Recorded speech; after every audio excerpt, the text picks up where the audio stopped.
Bem-vindos ao estudo Introdução ao Grego Koiné, lição 16. Olá, pessoal, estava morrendo de saudade de vocês, viu? Então, pegue as suas canetas, o seu caderno e vamos para mais uma aula, ok? E nesta aula eu irei falar sobre os casos do substantivo grego, que são 4 casos. É claro que tem 5, outros já estudaria algumas gramáticas, tem 8. Eu quero só falar só sobre 4 para a gente ir se afinando mais ainda na língua grega, ok? Então, bem, vamos lá. Os 4 casos do substantivo grego. É de fundamental importância para nosso aprendizado conhecer esses casos que compõem a gramática do grego koiné. Vejamos como são chamados. Não precisa se preocupar, não precisa ficar apavorado. É somente uma pinceladazinha que nós vamos dar, porque de qualquer forma a gente tem que aprender um pouquinho da gramática da língua do grego koiné, ok? E eu quero falar os 4 casos no nominativo, genitivo, dativo e acusativo. Nominativo. O sujeito de uma sentença é sempre indicado no nominativo. Vou explicar isso tudo detalhadamente para vocês. Não precisa esquentar a cabeça, mas copie essas informações no seu caderno. No genitivo, essa palavra expressa possessão, de posse. No dativo, é o caso do objeto indireto, ou seja, a quem a ação do sujeito se refere. E acusativo é o caso do objeto direto, ou seja, sobre quem a ação do sujeito se refere. Explicar detalhadamente como podemos identificar cada um deles com exemplos dentro dos textos sagrados. Não precisa se preocupar.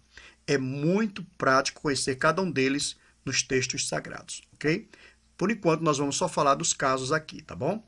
Vamos lá. No nominativo, as terminações terão sempre esta declinação que pode ser chamada de sujeito. Então, essa terminação os, como você está vendo, theos, cosmos, logos, anthropos. Então, essa terminação que você está vendo aqui em lilás é porque justamente você vai entender que ele está no nominativo, ok? Então, escreva tudo bonitinho no seu caderno. O sujeito de uma sentença é sempre indicado no nominativo. Vamos lá para o segundo, genitivo.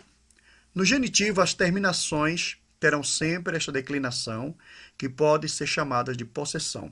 Quando você vê uma palavra teou, com ou, né? Com essa expressão ou, teou, cosmou, logon, antropou.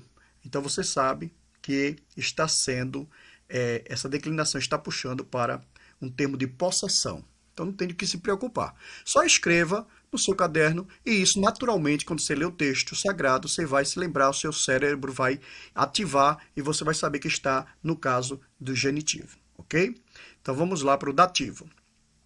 No dativo, as terminações terão sempre esta declinação, que pode ser chamada de objeto indireto, que é o ômega, né, com esse acentozinho abaixo.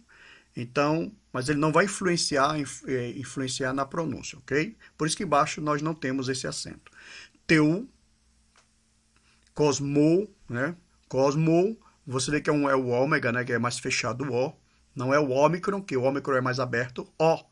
E o ômega, né? E logo e antropou. Então, você pode observar, é claro, eu não estou pronunciando corretamente, né? Como alguém exige, né?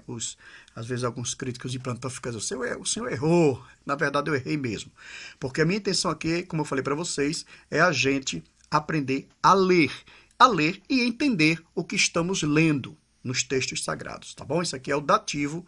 Copie, dê uma pausa, copie bonitinho no seu caderno, tá bom? Não precisa, se você não tiver 2 canetas, cores diferentes, pode botar tudo direto, não tem problema nenhum. Mas deixe acentuada essa letrinha em cima, destacando, tá bom? Então vamos lá para o acusativo.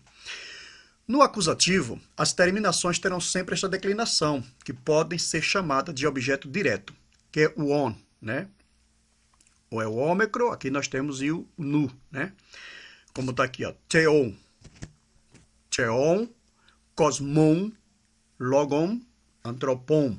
Então, você vai entender que está no objeto direto, tá bom? Copie aí direitinho no seu caderno, bem organizado, porque a organização faz você entender melhor. Não faça muita rascunho, muitas coisas não. Deixe como está aqui bem suave, que você vai condicionando na medida que você vai lendo, tá bom?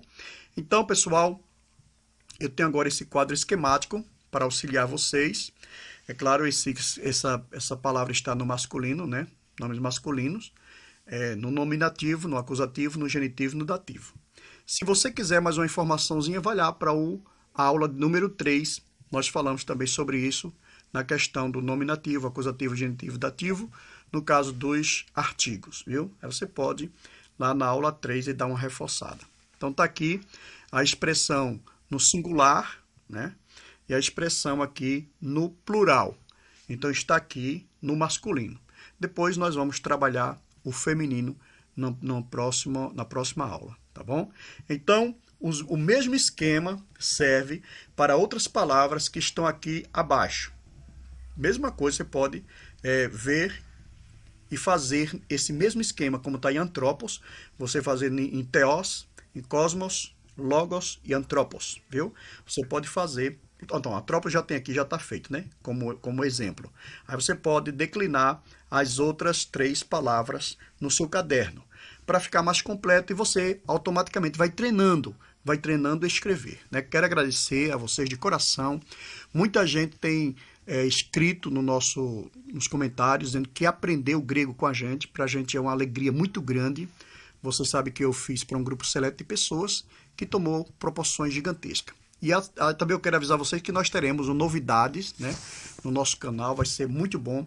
Então compartilhe com outras pessoas. Muitas pessoas estão compartilhando, passando para algumas EBDs, né, escolas bíblicas, algumas faculdades, alguns cursos teológicos. Então faça nos dê essa oportunidade de alcançar outras pessoas também para aprender a ler o grego, ok? Então Deus abençoe vocês.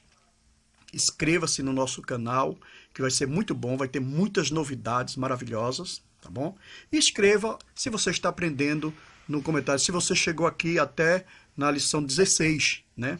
Depois de quase 2 anos, por causa de muitas atividades. Mas eu amo todos vocês, estou aqui, vou fazer, se Deus permitir, mais rápido possível, a aula de número 17 e teremos novidades no nosso canal. Deus abençoe, um beijão no seu coração e até a próxima aula, na vontade de Deus.